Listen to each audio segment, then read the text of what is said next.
Once you've logged into the employer portal, you'll be taken to your organisation's dashboard where you'll have a pending return. You now need to enter your workers into the system. Manually entering worker details is done individually through the portal.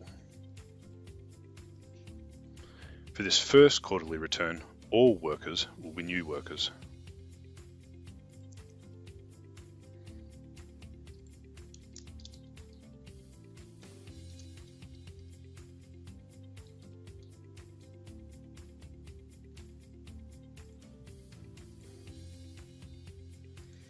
You'll need to enter a street address so the worker can be sent a welcome pack.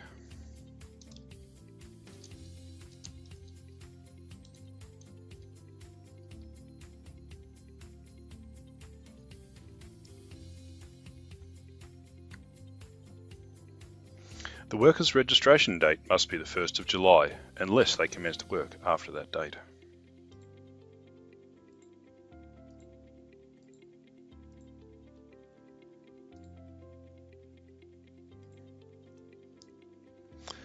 Back on the returns page, you will need to enter the hours the worker completed during the period and the ordinary pay they received for this work.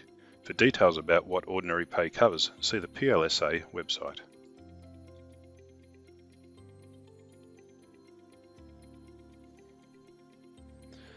Once you enter the worker's hours and ordinary pay for the period, the portal will automatically calculate the levy payable. If the worker took long service leave during the quarter, you will need to notify the authority by clicking on that option. Take time to review the quarterly return and ensure all details are correct.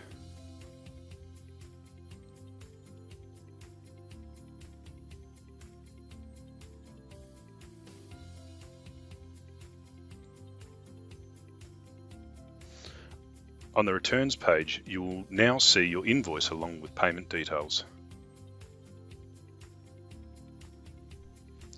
For any questions, our customer service and education team is here to help and can be contacted by phone or email.